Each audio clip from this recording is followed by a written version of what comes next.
أشرقت نفسي بنور من فؤادي حينما رددت يا رب العباد وانتشت روحي وصار الدمع الحمد لله الحمد لله نحمده ونستعينه ونستغفره ونؤمن به ونتوكل عليه ونعوذ بالله من شرور أنفسنا ومن سيئات أعمالنا من يهده الله فلا مضل له ومن يضلله فلا هادي له ونشهد أن لا إله إلا الله وحده لا شريك له ونشهد أن سيدنا وسندنا ونبينا وحبيبنا ومولانا محمدا عبده ورسوله أما بعد فقد قال الله تبارك وتعالى في كلامه المجيد والفرقان الحميد بعد أعوذ بالله من الشيطان الرجيم بسم الله الرحمن الرحيم إن الله يأمر بالعدل والإحسان وإيتاء ذي القربى وينهى عن الفحشاء والمنكر والبغي يعظكم لعلكم تذكرون وقال نبينا صلى الله عليه وسلم الظلم ظلمات يوم القيامة وقال نبينا وحبيبنا محمد صلى الله عليه وسلم اتق دعوة المظلوم فإنه ليس بينه وبين الله حجاب أو كما قال صلى الله عليه وسلم معزز سامعین کرام، مہمانان اعظام، دینی بھائیوں، دوستوں اور بزرگوں، ابھی آپ حضرات کے سامنے قرآن شریف کی ایک آیت اور حضور پاک صلی اللہ علیہ وسلم کے ارشادات میں سے دو ارشادات سنائے گئے۔ قرآن پاک کی آیت جس کا ترجمہ ہے ان اللہ یأمر بالعدل والاحسان، اللہ رب ذوالجلال تمہیں عدل و انصاف اور احسان کا معاملہ کرنے کا حکم دیتا ہے، وَإِيتَاءِ ذِي الْقُرْبَى، رشتہ داروں کے ساتھ حسن سلوک کا حکم دیتا ہے، وَيَنْهَى عَنِ الْفَحْشَاءِ وَالْمُنْكَرِ وَالْبَغْيِ، اور بے حیائی کے کام، منکرات اور ظلم سے روکتا ہے، یعظکم لعلکم تذکرون، اللہ اس لیے بیان فرما رہا ہے تاکہ تم سن کر ان پر عمل کر سکو۔ پھر پیارے آقا جناب محمد رسول اللہ صلی اللہ علیہ وسلم کا پہلا ارشاد تھا، اللہ کے پیارے حبیب صلی اللہ علیہ وسلم نے بیان فرمایا الظلم ظلمات یوم القیامہ، کہ قیامت کے دن ظلم تاریکیوں کی شکل اختیار کرے گا۔ پھر دوسرا ارشاد اللہ کے نبی کا یہ تھا اتقی دعوت المظلوم، کہ مظلوم کی بد دعا سے بچنا، کیونکہ مظلوم کی بد دعا اور اللہ کے درمیان کوئی آڑ نہیں ہوتا۔ یعنی قرآن پاک کی آیت اور جو اللہ کے نبی صلی اللہ علیہ وسلم کے ارشادات بیان کیے گئے، ان کے اندر بہت ساری چیزیں ہیں جو اللہ پہلی چیز کو بیان فرما رہا ہے، اس میں یہ ارشاد فرما رہا ہے کہ جب تک ہماری زندگی باقی رہے ہر موڑ پر ہمیں عدل و انصاف کرنا چاہیے۔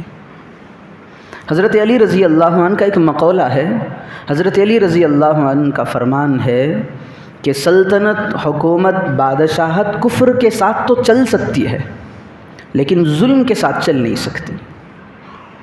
جب تک حکمران اپنے رعایا کے ساتھ ظلم نہ کرے، نا انصافی نہ کرے، بظاہر چند سال تک وہ سلطنت چل جائے، لیکن کچھ سالوں کے اندر اس سلطنت کو ضرور زوال آئے گا۔ ہم تو دیکھ رہے ہیں، ہر ملک سے ہم واقف ہیں کہ جہاں پر حقوق کو پامال کیا جا رہا ہے۔ دیکھ لیں، ہم جس ملک میں رہ رہے ہیں وہیں کا حال دیکھیں، دلتوں کے ساتھ ان کے الگ حقوق اور ان کے حقوق کی پامالی۔ پھر مسلم برادری جو سب سے زیادہ ستائی جانے والی ہے، اگر انصاف پہ چلتی، دھرتی پہ انصاف باقی ہوتا، حکمران منصف ہوتا، تو پھر کوئی بھی اس کے خلاف آواز اٹھانے کے لیے تیار نہیں ہوتا۔ تو یہی وجہ ہے کہ جس سلطنت کے اندر وہاں کا حکمران، بادشاہ، سربراہ بڑا ہو، اگر اس دھرتی پہ ظلم و ستم کرے، انصاف کو پیچھے ڈال دے، تو اس کی سلطنت اور حکمرانی میں یقیناً زوال آئے گا۔ دیکھیں اللہ کے رسول صلی اللہ علیہ وسلم کی زندگی کو دیکھیں، ساری دنیا کا، دونوں جہاں کا بادشاہ، جس کے صدقے میں کائنات کو وجود بخشا گیا، چاند ستاروں کو اللہ رب ذوالجلال نے جس کے صدقے میں بنایا، آ کر کے یوں کہیں میری اور آپ کی سانسیں جو چل رہی ہیں میرے آقا کی تخلیق کی وجہ سے چل رہی ہیں۔ اگر جناب محمد الرسول اللہ صلی اللہ علیہ وسلم کے وجود کو اللہ رب ذوالجلال لانا نہیں چاہتا تو کائنات کے اندر ایک ذرہ تک باقی نہیں رہ سکتا تھا۔ اس بڑی ہستی سرور دو عالم صلی اللہ علیہ وسلم، ان کی زندگی کے اندر دیکھیں جو اللہ رب ذوالجلال کا یہ حکم ہے، ان اللہ یأمر بالعدل، اللہ تمہیں حکم دیتا ہے انصاف کرنے کا۔ جب اللہ کسی معاملے میں حکم صادر کرتا ہے تو اس مسئلے کے اندر تاکید پیدا ہو جاتی ہے۔ اللہ کے نبی صلی اللہ علیہ وسلم کا انصاف، پوری زندگی کے اندر عدل و انصاف اللہ کے رسول صلی اللہ علیہ وسلم کی زندگی میں جھلک اٹھتا تھا۔ قبیلہ مخزومہ ایک قبیلہ ہے جس کی ایک خاتون، ایک عورت نے کسی چیز کو چرا لیا۔ اب شرعی مسئلہ ہے کہ فلاں مقدار پر چور کا ہاتھ کاٹا جائے۔ اب اس نے ایسی چیز کو چرایا تھا اس عورت نے جس کا ہاتھ شریعت کی نظر میں کاٹا جانا تھا۔ اب قبیلے والوں نے دیکھا کہ اب ہماری یہ لڑکی ہے، کسی بھی طرح کر کے اس کو ٹال دیں گے۔ اب مسئلہ رسول اللہ صلی اللہ علیہ وسلم کے پاس چلا جائے گا، اللہ کے رسول صلی اللہ علیہ وسلم تو پھر شریعت پر عمل کریں گے۔ تو اس قبیلے کے لوگوں نے دیکھا کہ کس کے ذریعے سے اللہ کے نبی کے پاس سفارش کرائی جائے۔ حضرت اسامہ بن زید رضی اللہ عنہ یہ اللہ کے نبی کے منہ بولے بیٹے تھے۔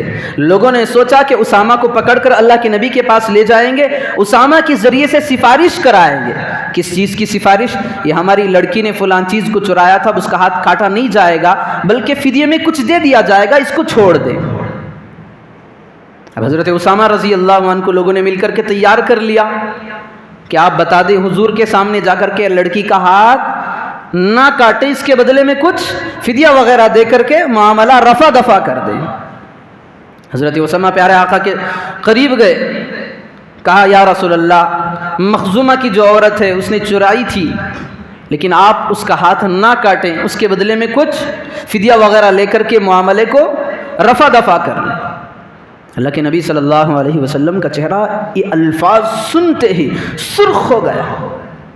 اللہ کے رسول صلی اللہ علیہ وسلم نے فرمایا یا اسامہ اتشفع فی حد من حدود اللہ، اسامہ تو اللہ کے حدود میں سے کسی حد کی سفارش کرنے تو آیا ہے، وہ بھی اللہ کا حد ہے، میں ہرگز معاف نہیں کر سکتا۔ پھر اللہ کے پیارے حبیب صلی اللہ علیہ وسلم نے ایک تاریخی جملہ ارشاد فرمایا، لو ان فاطمہ بنت محمد سرقت لقطعت یدها، کان کھول کر کے سن لینا، اگر محمد کی لخت جگر فاطمہ بھی اگر چوری کر لیتی تو یہ محمد الرسول اللہ اس کے ہاتھ کو بھی اڑا دیتا۔ تو اللہ کے رسول صلی اللہ علیہ وسلم نے ایک تاریخی جملہ کہا، آنے والے قیامت تک کے انسانوں کے لیے ساری دنیا کا سردار پھر فاطمہ کا درجہ معمولی نہیں تھا۔ اللہ کے رسول صلی اللہ علیہ وسلم کی 4 بیٹیاں تھیں، زینب، ام کلثوم، رقیہ، فاطمہ۔ سب سے زیادہ پیار اللہ کے رسول کو حضرت فاطمہ سے تھا، چاہت بہت زیادہ تھی، لاڈلی بیٹی تھی، جن کے بارے میں اللہ کے رسول نے کہا اگر میری بیٹی فاطمہ بھی چوری کر لیتی تو میں اس کے ہاتھ بھی کاٹ دیتا۔ پھر تو حسنین کی ماں ہے، حضرت علی کی بیوی ہے، جنت کے عورتوں کی سردار ہے، اس کے بارے میں اللہ کے رسول صلی اللہ علیہ وسلم کا فرمان ہے۔ تو اللہ کے رسول صلی اللہ علیہ وسلم نے سبق امت کو یہ دیا ہے، اگر معاملے کے اندر اگر فیملی بھی آ جائے تو اس کی طرف نہ دیکھنا، بلکہ نظر اٹھا کر کے اللہ کے قانون اور حکم کی طرف نظر دوڑانا۔ بھرے پڑے اللہ کے رسول صلی اللہ علیہ وسلم کی زندگی عدل و انصاف سے۔ تاریخ ابن ہشام میں لکھا ہے کہ اللہ کے رسول صلی اللہ علیہ وسلم جب جنگ بدر کا موقع تھا، صفوں کو درست کرایا جا رہا تھا، اللہ کے رسول صلی اللہ علیہ وسلم کے پاس ہاتھ میں چھڑی تھی۔ صفوں کو درست کراتے دوران اللہ کے رسول کے پاس جو چھڑی تھی ایک صاحب کے پیٹ میں لگ گئی۔ وہ صاحب آ گئے، یا رسول اللہ آپ کی چھڑی میرے پیٹ کو ٹچ ہو گئی، مجھے تکلیف میں آپ سے بدلہ لینا چاہتا ہوں۔ انہوں نے کہا مجھے اس سے تکلیف ہوئی ہے۔ تو اللہ کے رسول صلی اللہ علیہ وسلم نے اس چھڑی کو ہاتھ میں اس کے تھما دی، ان صاحب کے کہا کہ جو آپ کو تکلیف پہنچی ہے آپ بدلہ لینا چاہیں تو بدلہ لے لیں۔ جس حصے پر چوٹ آئی، زخم لگا یا پھر تھوڑی سی بھی تکلیف پہنچی، اس مقام وہی ہوگا، چھڑی یہی ہوگی، بدلہ لینے والا تو ہوگا۔ بغیر کرتے کے پھر وہ صحابی اللہ کے رسول صلی اللہ علیہ وسلم کا جو کرتے کے بغیر حصہ تھا اس کو لے جا کر کے اپنا جسم سے چمٹ گئے، کہا یا رسول اللہ مجھے بدلہ لینے کا واللہ ارادہ نہیں تھا، میری خواہش تھی کہ میرا جسم آپ کے جسم سے مس کر جائے۔ اللہ رب ذوالجلال نے میری خواہش کو بھی قبول فرما لیا اور مجھے یہ سعادت عنایت فرمائی۔ یہاں پر واقعہ ان صحابی کا نہیں ہے، بتانا یہ ہے کہ اللہ کے رسول صلی اللہ علیہ وسلم نے صرف چھڑی کے ٹچ ہونے پر ان صاحب کو کہا کہ بدلہ لینا چاہو تو چھڑی یہ ہے، بدلہ لینے والا تو ہے۔ یہ پیارے آقا کی زندگی تھی جس کے اندر عدل و انصاف تھا۔ مسند احمد کی روایت ہے، جب اسی جنگ کے بدر کا واقعہ جب صحابہ کے پاس اللہ کے رسول کے ماننے والوں کی تعداد لگ بھگ کم و بیش 313 تھی، ایک سواری پر 3 سوار تھے۔ اللہ کے رسول جس سواری پر جا رہے تھے اس میں 3 لوگ تھے، ایک حضرت ابو لبابہ، حضرت علی، پھر اللہ کے پیارے حبیب صلی اللہ علیہ وسلم۔ جب سواری چلتی تو کچھ مدت طے تھی، فلاں مدت تک یعنی فلاں جگہ تک پہنچنے تک ہم میں سے کوئی ایک نکیل پکڑ کر کے لے جائے گا، پھر 2 پیچھے سوار ہو کر کے بیٹھے رہیں گے۔ جب حضرت ابو لبابہ کی باری آئی تو انہوں نے نکیل پکڑ کر آگے تک لے گئے، جب باری ختم ہوئی تو حضرت علی اترے، حضرت ابو لبابہ بیٹھ گئے۔ جب دونوں کی باری ختم ہوتی ہے تو پیارا آقا جناب محمد الرسول اللہ صلی اللہ علیہ وسلم نیچے اترتے ہیں، حضرت ابو لبابہ اور حضرت علی منع کرتے ہیں، یا رسول اللہ ہم آپ کو کرنے نہیں دیں گے۔ تو پیارا آقا جناب محمد رسول اللہ صلی اللہ علیہ وسلم نے فرمایا کہ میں تم دونوں سے زیادہ قوی ہوں، یعنی اللہ کے رسول نے یہ بتایا کہ میں تم دونوں سے زیادہ چل سکتا ہوں، مجھے کوئی تھکن محسوس نہیں ہوگی۔ اور دوسری بات ارشاد فرمائی، اور اجر سے میں بھی مستغنی نہیں ہوں، جو تم چل رہے ہو اس کا اجر تمہیں بھی ملے گا تو مجھے بھی ملے گا۔ یہ پیارے آقا کی زندگی غلاموں کے ساتھ ہے۔ اس زندگی کو کمپیئر کریں ہماری زندگیوں کے ساتھ، ہم اپنے چھوٹوں کے ساتھ ہمارا معاملہ کیسا ہے، ہمارا برتاؤ کیسا ہے۔ اگر ہمارے گھر کے اندر کوئی کام والی آ جائے یا کام کا نوکر آئے تو اسے ہم کس انداز سے دیکھتے ہیں۔ ساری دنیا کا امام، ہم اس کے ماننے والے، پھر تو ہماری زندگیوں کے اندر اس قدر تفاوت کیوں ہے؟ اور ایک کے ساتھ ایک نظر، اپنوں کے ساتھ ایک نظر، پڑوسی کے ساتھ دوسری نظر، پھر اور لوگوں کے ساتھ اور نظریں۔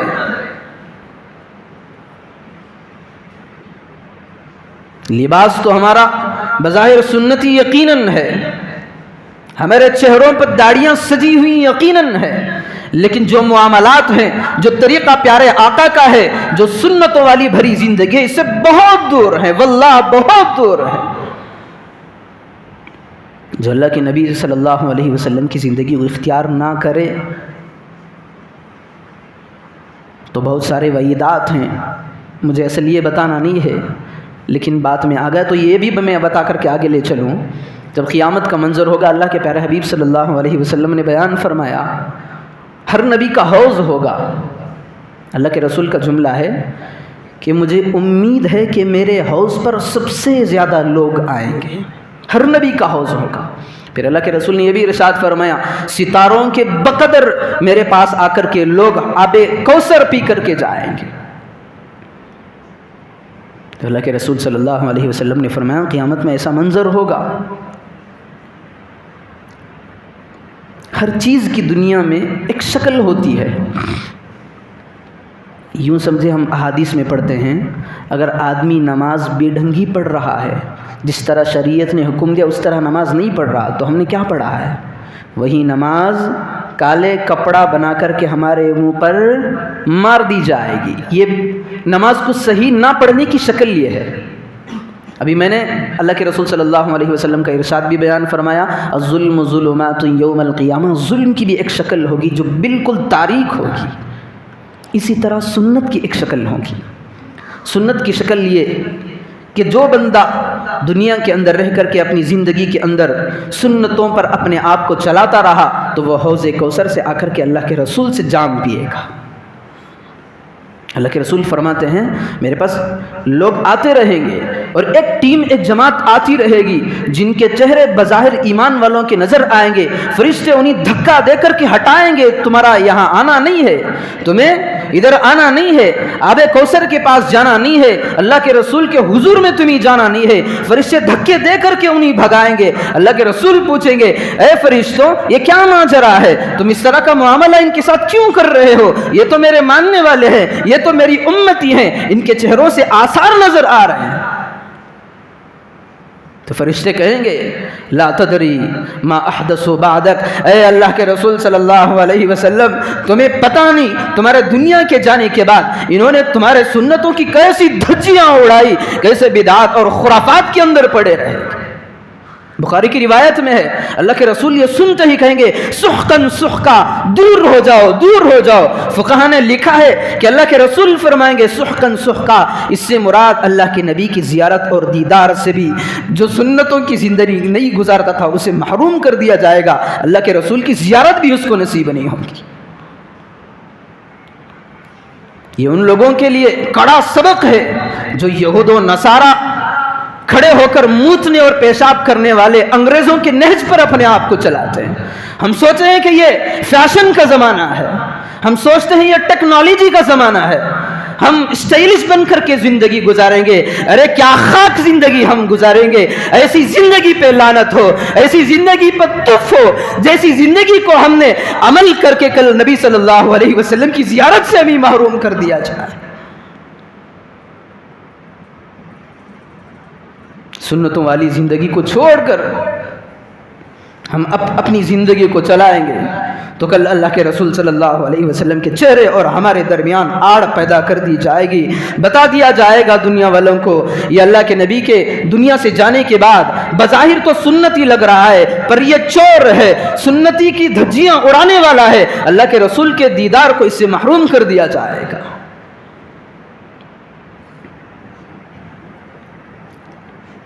تو میں بتا رہا تھا اللہ کے نبی صلی اللہ علیہ وسلم کی زندگی اور قرآن والی زندگی کو اپنے اندر لانا چاہیے۔ اللہ کے رسول صلی اللہ علیہ وسلم نے عدل و انصاف کے معاملہ زندگی کے ہر موڑ پر قائم رکھا ہے۔ چلو میں آپ کو اور آگے لے چلوں، اللہ کے نبی کا دور ہو گیا، اب عاشقان رسول کی زندگی کو بھی دیکھ لیں۔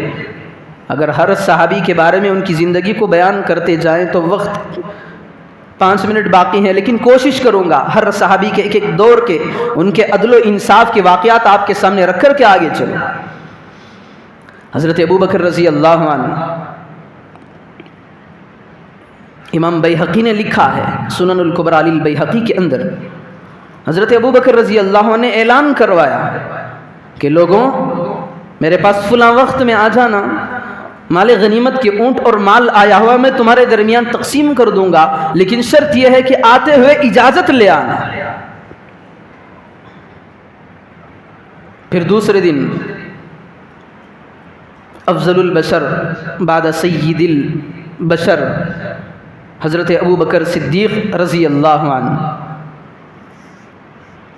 جس جگہ اونٹ تھے وہاں پر حضرت ابوبکر صدیق اور حضرت عمر رضی اللہ عنہما یہ دونوں حضرات مشورہ کر رہے ہیں کہ کتنا کتنا دیا جائے۔ تقسیم کے سلسلے میں ان کی گفتگو ہو رہی تھی، ایک صاحب آئے، سیدھے ان کے ہاتھ میں لکڑی نما کوڑا تھا، آئے جہاں پر اونٹ بندھے ہوئے تھے وہاں سے فوراً بغیر اجازت کے اندر گھس گئے۔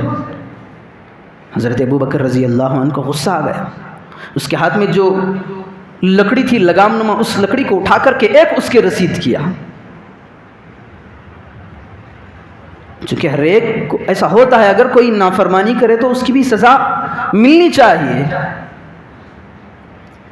پھر جیسے ہی حضرت ابوبکر نے اس کو چھڑی سے مارا، پھر اس کے ہاتھ میں تھما دیے، پھر پکڑ کر کے کہنے لگے، ابوبکر نے جس انداز سے جس زور سے تجھے چھڑی لگائی ہے اس کو واپس کر دے، ابوبکر کے جسم کے لیے، ابوبکر کا جسم تیرے لیے حاضر ہے۔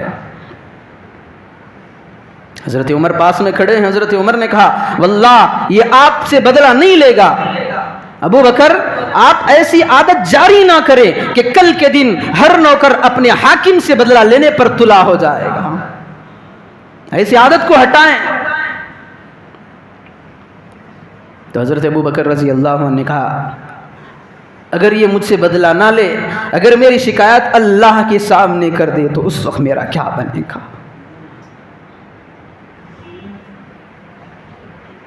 اگر آج بدلہ نہ لے، کل رب ذوالجلال کے سامنے مجھے پکڑ کر کے کھڑا کر دے اور کہے یا اللہ ابوبکر نے اس چھڑی سے مجھے مارا تھا، میری خطا کیا تھی اس سے پوچھ لے، تو ابوبکر کیا جواب دے گا؟ تو حضرت عمر رضی اللہ عنہ نے کہا کہ آپ امیر المومنین کو معاف نہیں کر سکتے؟ تو اس بندے نے کہا میں نے امیر المومنین کو معاف کر دیا۔ حضرت ابوبکر کو تسلی نہیں ہوئی، حضرت ابوبکر رضی اللہ عنہ نے اپنے اونٹوں میں سے اونٹ، پھر چادر، پھر غلہ وغیرہ جو کچھ دینا تھا اسے اطمینان کے لیے تاکہ وہ خوش ہو جائے دے کر کے انہیں چلتا کر دیا۔ یہ مسلم حکمران ہیں، ہم سے پہلے حکومت کی باغ ڈور سنبھالنے والے عاشقان رسول ہیں، اصل زندگی ان کی ہوتی ہے۔ تھوڑا اور نیچے آئے، ان کے بعد حضرت عمر رضی اللہ عنہ کا زمانہ تھا، دور خلافت۔ حضرت عمر رضی اللہ عنہ ایک مرتبہ بازار میں جا رہے تھے، دیکھا کہ کچھ اونٹ ہیں اور اس کو پکڑ کر کے ایک شخص کھڑا ہوا ہے، اس سے پوچھا کہ بھائی کس کے اونٹ؟ تو اس نے کہا امیر المومنین یہ تو آپ کے بیٹے کے اونٹ ہیں۔ تو حضرت عمر بن خطاب رضی اللہ عنہ نے اس کو بلایا۔ اس واقعے کو بھی امام بیہقی نے سنن کبریٰ البیہقی اپنی کتاب کے اندر نقل کیا ہے۔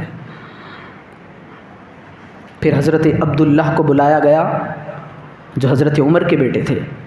باپ نے بیٹے سے پوچھا عبداللہ یہ تمہارے اونٹ ہیں، اتنے دن کہاں تھے، کب خریدا؟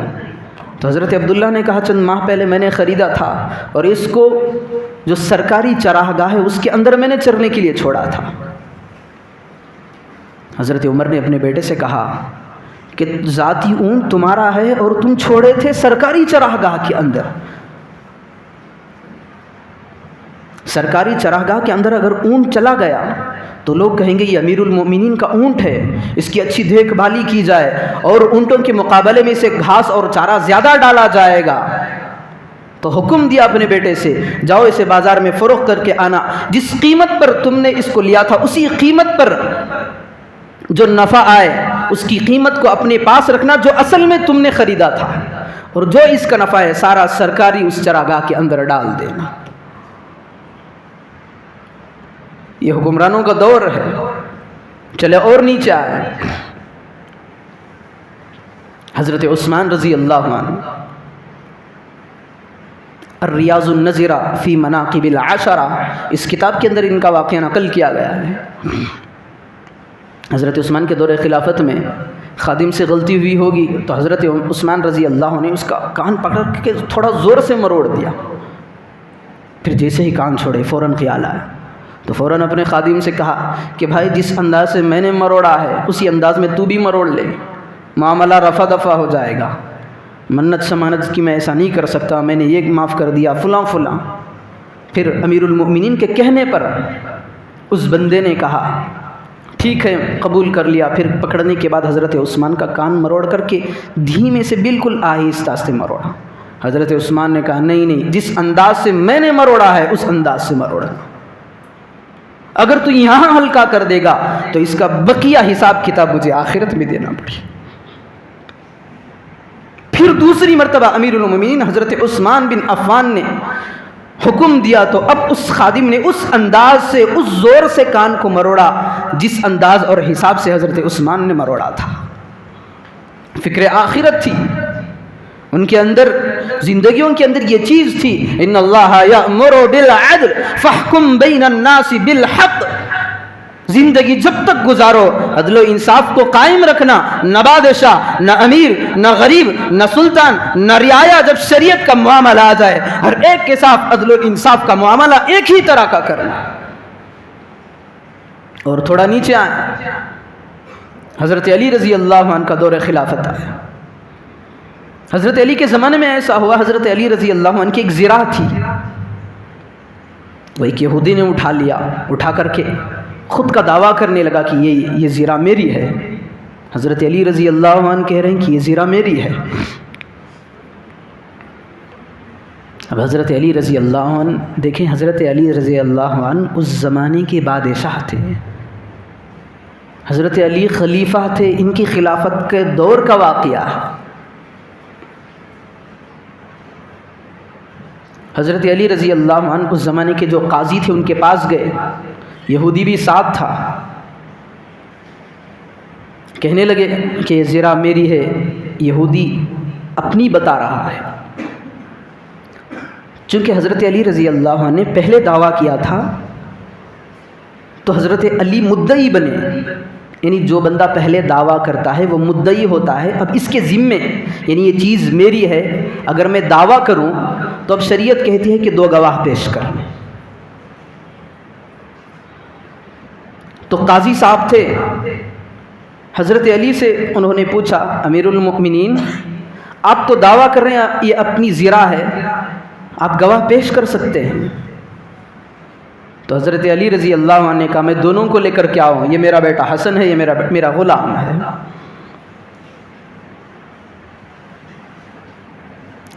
تو قاضی صاحب نے یہ فیصلہ کیا امیر المومنین آپ کو معلوم ہے شریعت کے اندر بیٹے کی گواہی غیر معتبر ہے, بیٹے کی گواہی نہیں مانی جاتی. اب یہ گواہ آپ کا ایک جو بیٹا ہے حسن کی گواہی کینسل, پھر آپ کے پاس کوئی گواہ اور 2 ہیں. تو حضرت علی نے کہا اب بس یہی بچا ہے, میرا غلام ہے. دونوں نے کہا یہ حضرت علی کی زرہ ہے. تو پھر قاضی صاحب نے کہا امیر المومنین غلام کی گواہی بھی معتبر نہیں ہے, اب دونوں کی گواہی معتبر نہیں ہے. اب پوچھا حضرت علی سے ان کے علاوہ کوئی اور گواہ ہوں تو پیش کرو.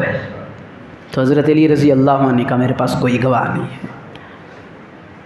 پھر جو منکر تھا, جو یہودی تھا, اس کے ذمے شریعت کا ایک قانون ہے, اس کو قسم کھلایا جائے گا. تو حضرت قاضی صاحب نے کہا اس یہودی سے بھائی تو قسم کھا کر کے یہ تیری زرہ ہے. اس نے قسم کھایا اور کہا کہ یہ زرہ میری ہے. تو قاضی صاحب نے فیصلہ کر دیا کہ یہ زرہ یہودی کی ہے. زمانے کا بادشاہ امیر المؤمنین حسن کا باپ محمد الرسول اللہ صلی اللہ علیہ وسلم کا داماد پیارے آقا کی لخت جگر فاطمہ کا شوہر آیا ہوا ہے, اور قاضی صاحب فیصلہ سنا رہے امیر المؤمنین یہ زرہ شریعت کی نظر میں آپ کی نہیں ہے, یہ جو یہودی ہے اس کی زرہ ہے. تو پھر چلے گئے, فیصلہ ہو گیا کہ یہ زرہ یہودی کی ہے آپ کی نہیں. دونوں چلے گئے. جیسے ہی دروازے سے باہر نکلے وہ یہودی حضرت علی رضی اللہ عنہ کو پکڑ لیا اور کہنے لگا امیر المؤمنین یہ زرہ آپ ہی کی ہے.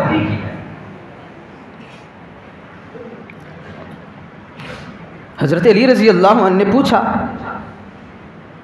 بھئی اب تک تو کہہ رہا تھا کہ یہ تیری زرا ہے، تو اس نے کہا یا امیر المومنین میں آپ کے اسلام کو جانچنا چاہتا تھا کہ آپ کے اسلام کے اندر عدل کیسا ہے، بادشاہوں کے ساتھ یا فقیروں کے ساتھ الگ الگ ہے جس طرح ہمارے یہاں ہے۔ ہمارے یہاں عدل و انصاف بادشاہوں کا الگ ہوتا ہے، فقراء کا الگ ہوتا ہے۔ اگر کوئی بڑا آدمی غلطی کر لے تو ہم پیسے لے کر کے اس کو معاف کر دیتے ہیں، اگر کوئی فقیر کوئی کمتر آدمی ہمارے یہاں کوئی خطا کر لے تو ہم اس پر حد کو جاری کرتے ہیں۔ یہ ہمارے یہاں ہے۔ میں ٹیسٹ کرنا چاہتا تھا کیا اسلام ایسا ہے یا سب کے ساتھ ایک ہی انصاف کا حکم دیتا ہے؟ تو آج میں نے جان لیا کہ اسلام کے اندر جو عدل ہے وہ رعایا کے ساتھ بھی ایک ہے، حکمران و بادشاہ کے ساتھ بھی ایک ہے۔ آپ گواہ رہے، میں آپ کے ہاتھ پر اسلام قبول کر لیتا ہوں۔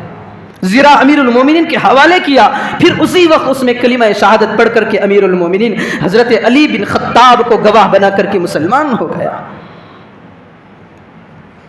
یہ حکمرانوں جن کے ہم نام لیوا ہیں، ان حکمرانوں کا دور ہے، ان کی زندگیاں ہیں۔ حقیقت میں عاشقان رسول تو وہ ہیں جنہوں نے اپنی زندگی کو آقا کی زندگی کی طرح بنائی تھی۔ ہم بھی کہتے ہیں ہم بھی عاشق رسول ہیں، ذرا تصور کریں ہم کس جھوٹے منہ اور جھوٹی زبان سے کہتے ہیں کہ ہم عاشق رسول ہیں۔ دن کے 1% میں بھی ہماری زندگی سنتوں والی نہیں ہے، تو پھر ہم اپنے آپ کو کیسے کہہ سکتے ہیں کہ ہم عاشق رسول ہیں؟ تو میرے بھائیوں، یہ واقعات، یہ قرآن کا حکم ان اللہ یأمر بالعدل، یہ اللہ رب ذوالجلال زور دیتا ہے کہ اپنی زندگی کے اندر عدل کو قائم رکھو۔ واقعات شوق کے لیے نہیں ہیں، واقعات اس لیے بیان کیے گئے ہیں۔ اور قرآن سارا کا سارا کھول کر کے دیکھیں، اللہ رب ذوالجلال جب کوئی مضمون کو بیان کرتا ہے تو ساتھ ہی واقعے کے انداز پہ بیان کرتا ہے۔ کیوں؟ فَاعْتَبِرُوا يَا أُولِي الْأَبْصَارِ فَاعْتَبِرُوا يَا أُولِي الْأَلْبَابِ، اے عقل مندو ذرا ہوش کے کان کھول۔ یہ قرآن رب ذوالجلال کا کلام دل کے سرور اور کانوں کی حد تک نہیں ہے، جو ہم سنتے ہیں اس کو اپنی زندگیوں کے اندر لانا ہے۔ غیروں کو تو چھوڑیں، آج مسلم معاشرے کے اندر دیکھیں، اپنے گھروں کے اندر دیکھیں کہ ہم کس حد تک انصاف کے پرچم کو تھامے ہوئے ہیں، انصاف کی لاٹھی کو ہم کب پکڑے ہوئے ہیں۔ ذرا اندازہ لگائے، اپنوں کے ساتھ، غیروں کے ساتھ، بیوی کے ساتھ، بچوں کے ساتھ، اولاد ہو تو ہر ایک بچے کے ساتھ انصاف کا معاملہ برقرار رکھنا ضروری ہے۔ اللہ رب ذوالجلال کا حکم ہے، تو اللہ رب ذوالجلال سے دعا فرمائیں کہ اللہ پاک ہم تمام کو ہماری زندگیوں کے اندر عدل و انصاف کو برقرار رکھنے کی ہمیں توفیق عطا فرمائے، سنی ہوئی باتوں پر بھی عمل کی توفیق عطا فرمائے۔ آمین۔ وآخر دعوانا ان الحمد للہ رب العالمین۔